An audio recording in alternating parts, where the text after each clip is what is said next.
Sa guys na naman, who would you date? Ay, hindi ko kaya. Masusuka ako pag inisip ko. Really? Hindi ko kaya, oo. Myself.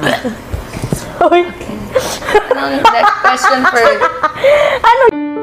Inulan ng batikos ang PBB housemate na si Dylan matapos magbitaw ng salita na ayon sa iba ay homophobic daw ang pagkakasabi niyang ito. Sa isang video clip na kumakalat mula sa livestream ng PBB, makikita nag-uusap ang mga housemates at tinanong si Dylan kung sino sa mga lalaki ang ide-date niya. Agad na sumagot ito nang hindi niya kaya. Dagdag pa niya, iniisip niya palang ay nasusuka na siya. Humabol pa ito ng salitang kadiri. Tulat. Trutabay. Ba? Sino? Truthability. Ang salarin. Sa guys na naman, who would you date? Ay, hindi ko kaya. Masusuka ako pag inisip ko. Really? Hindi ko kaya, oo. Jam. Ba? Wait, I don't get it. What was the Ito, question? sorry, wala. Hindi ko talaga kaya. Same thing, but... Hindi ko kaya.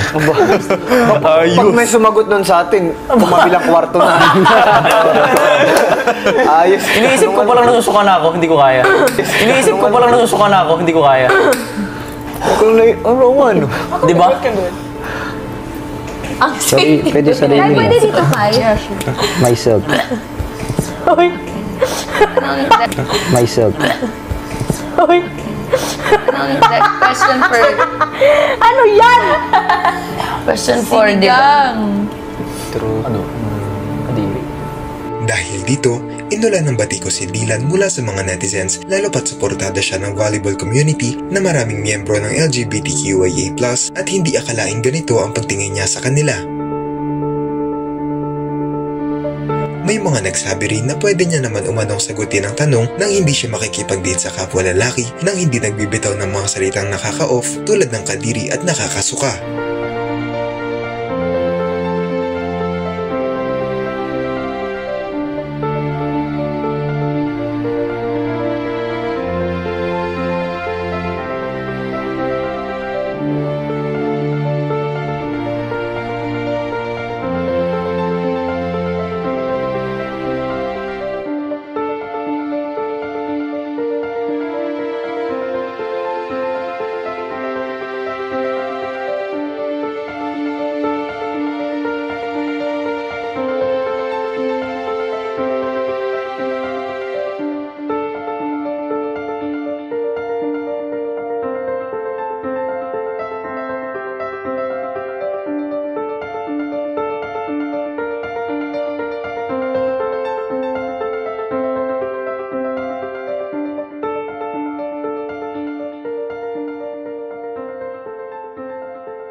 Ano ang masasabi niyo rito?